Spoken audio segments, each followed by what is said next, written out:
400 years ago, night meant danger, silence, and fear. Today, night means comfort, safety, and soft light at the touch of a finger.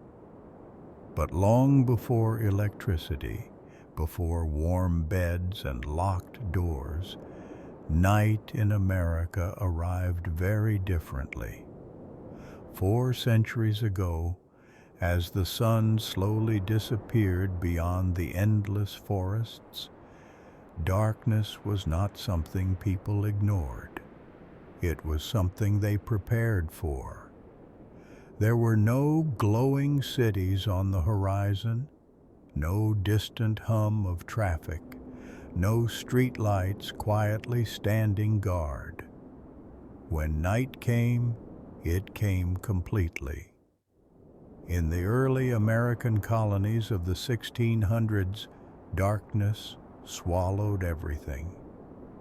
The land, the trees, the rivers, and the fragile wooden settlements carved from the wilderness.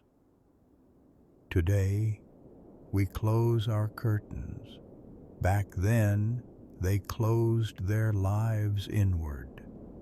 As the sky deepened into shades of dark blue and black, families moved closer to their fires, not for comfort alone, but for survival.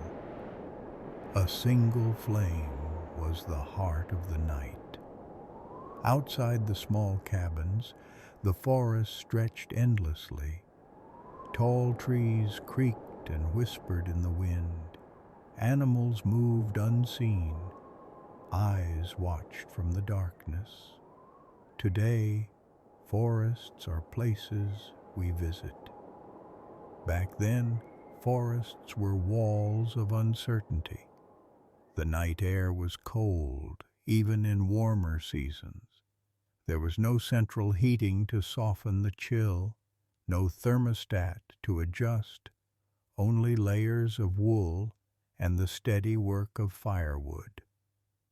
As night settled, people listened more than they spoke. Every sound mattered: a snapping twig, a distant howl, the rush of wind through branches. Silence was never empty. It was full of warnings.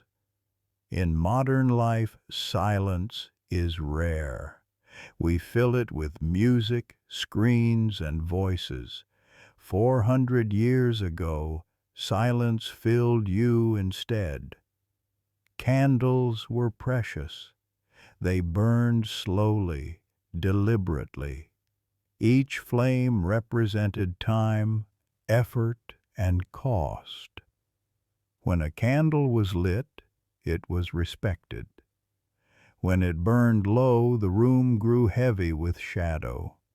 Shadows danced along rough wooden walls, walls built by hand, with tools that left marks still visible. These were not smooth, finished spaces. They were practical shelters against a world that did not care.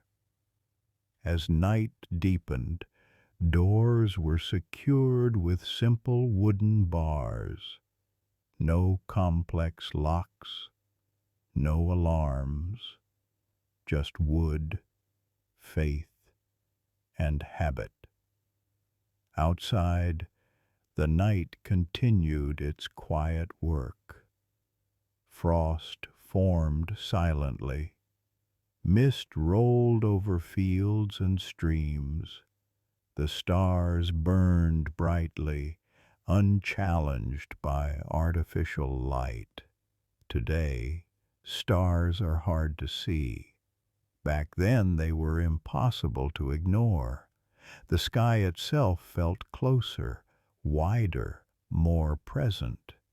For many settlers, night was a time of reflection, a pause forced upon them by darkness. Work stopped, not because it was finished, but because it could no longer be seen. The body followed the sun. Sleep came earlier. Morning arrived sooner. There was no scrolling into the night, no glowing screens pulling the mind awake, only tired muscles and quiet thoughts. As the fire dimmed, families prepared for rest. This did not mean comfort as we know it today. There were no soft mattresses, no thick pillows, which brings us gently to where the night truly ended for them. Sleeping inside a wooden cabin. Inside the small wooden cabins of early America, space was limited. Privacy was rare. One room often held everything: cooking, living, sleeping. Today, bedrooms are separate, quiet, and personal. Back then, sleep was shared.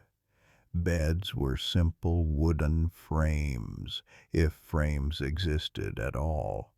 Many slept on raised platforms filled with straw or dried leaves.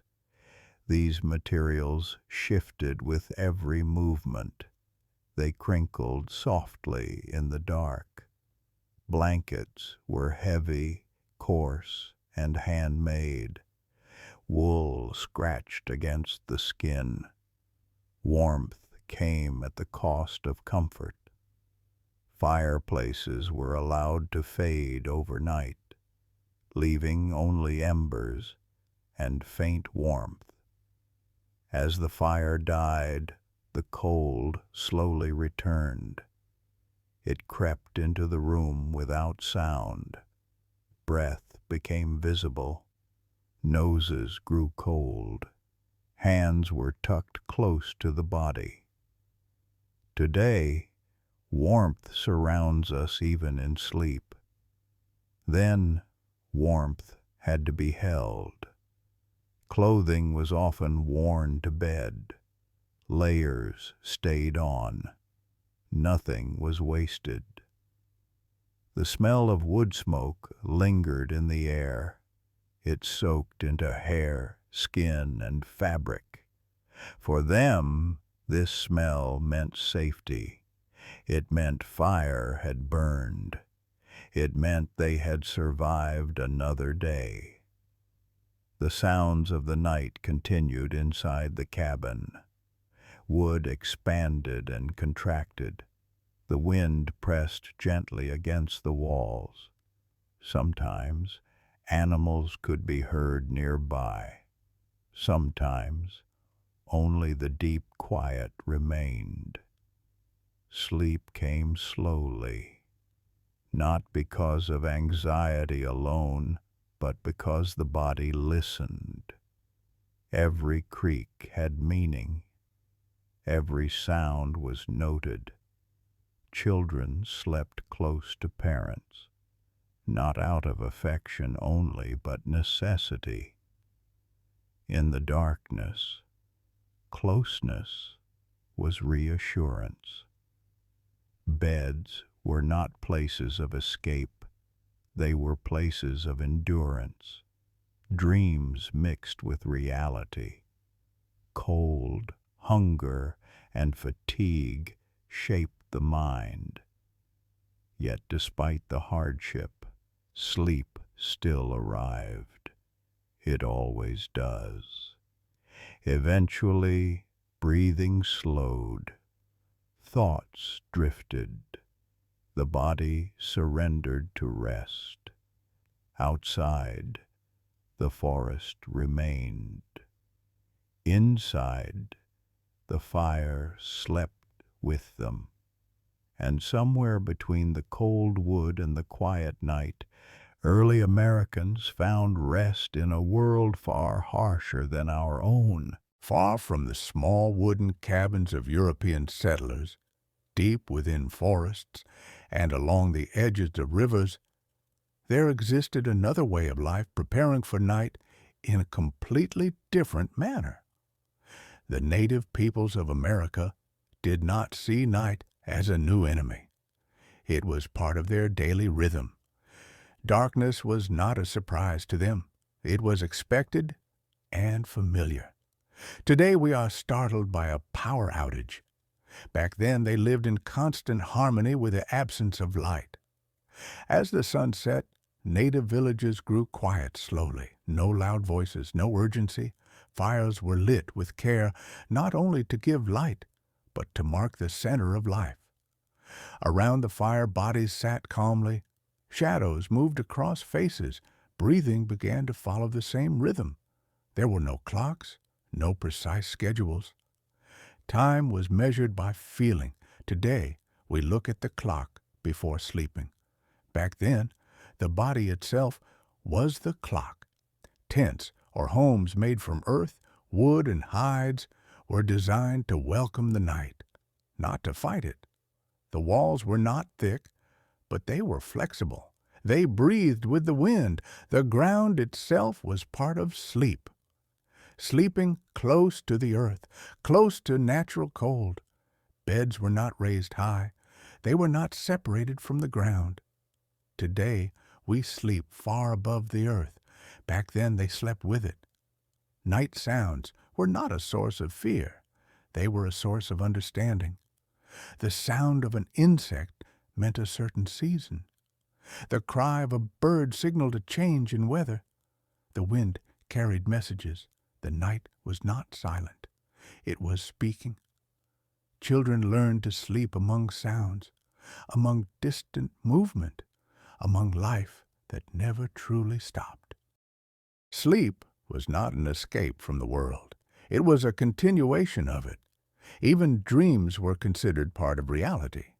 Quiet messages, slow images. In this world, there was no sharp division between day and night, nor between wakefulness and sleep. Everything was connected. But this harmony, this deep understanding of nature, was tested harshly when winter arrived. The long winter and staying warm winter in America 400 years ago was not a short season. It was long and heavy. Today, we watch the weather on our phones. Back then, the weather watched them. With the first signs of cold, life began to slow even more. Fire became more important. Food was preserved more carefully. Movement became measured. For native peoples, winter was familiar, but never underestimated. For European settlers, winter was a shock, a new land, a harsh climate, and little experience. Snow did not only cover the ground, it covered sound, it silenced movement. Winter silence was deeper than night silence. Days grew shorter, nights grew longer. Sleep increased. Not because comfort increased, but because choices decreased. Inside cabins and shelters, the air remained cold even near the fire. Feet froze first, then fingers, then thoughts. Today, we reach for an extra blanket. Back then, a blanket was a decision of survival. Every piece of fabric had value. Every animal hide had a purpose. Every layer was added with intention. People slept closer to one another, not only for physical warmth, but to share heat. Breaths mixed together. The night became communal. The fire was never left alone. Someone would wake, add wood, then return to sleep. Sleep became fragmented, light, but necessary. Outside, the wind never stopped. It pressed against the walls, searching for openings. Inside, bodies tried to endure. Winter taught patience. It slowed everything. Even thinking became heavier and quieter. Yet despite all this, there were moments of stillness, moments when everything calmed, the fire steady, the wind slightly farther away. In those moments, sleep was deep, heavy, almost without dreams. A sleep that felt like a temporary disappearance, a complete surrender of the body. And so, between a long night and an even longer winter, people endured, not through strength, but through adaptation. In a world without modern comfort, without guarantees. Sleep was the one thing that eventually came to everyone. Slowly, quietly, just as it does now. Night arrived gradually, not suddenly, not sharply. Darkness moved across the land in layers.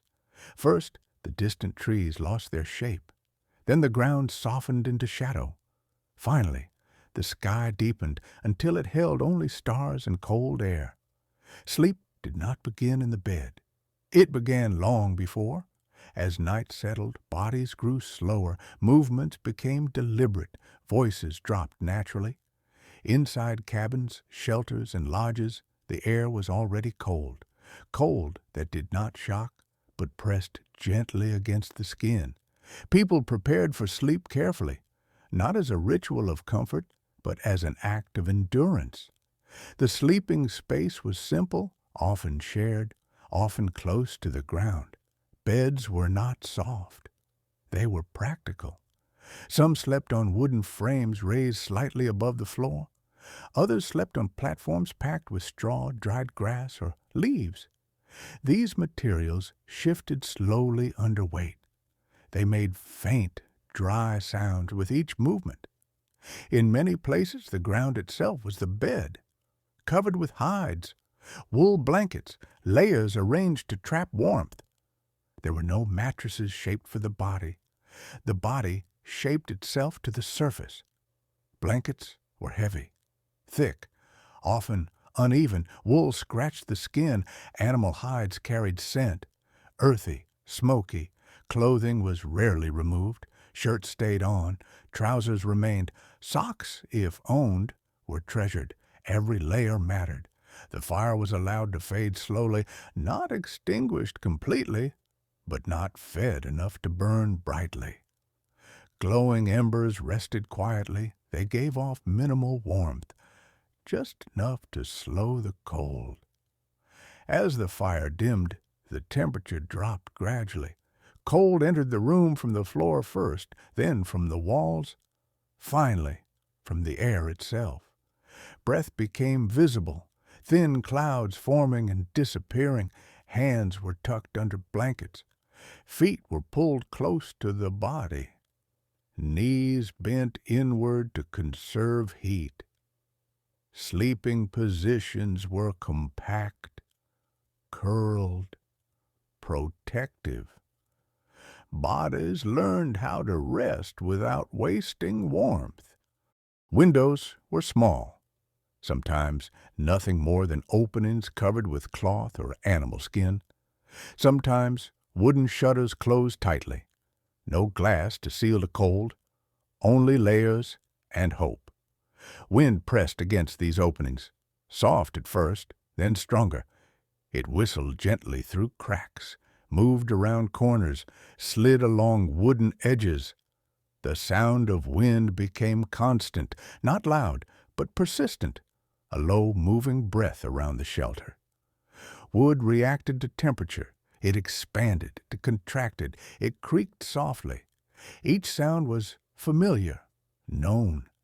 No one startled easily. These sounds were part of the night. Outside, trees swayed slowly. Branches brushed against one another. Snow fell silently or not at all. Inside, sleep deepened in stages.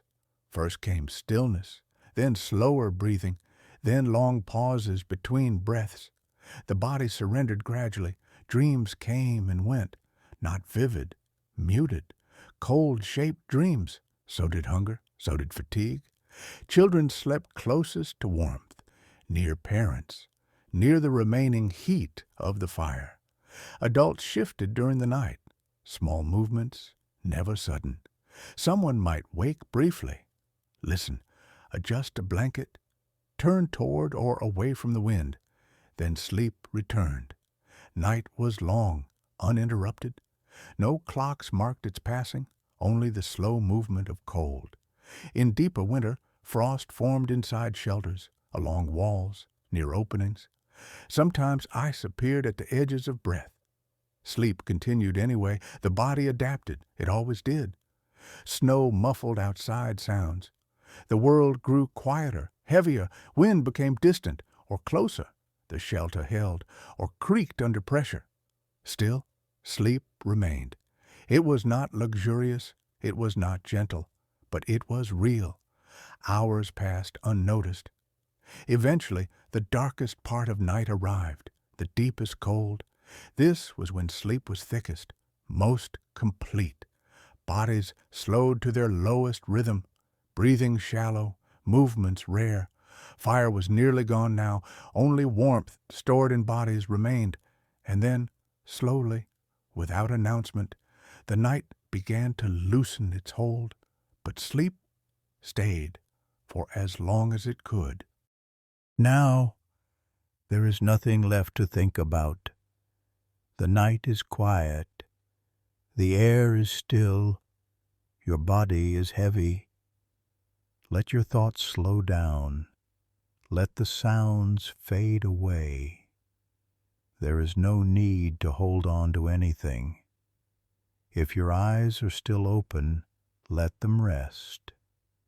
If they are already closed, let them stay that way. The night is long and safe and calm. May your dreams be soft. May they be slow and far away. Sleep gently, sleep deeply. There is nothing more to do but rest.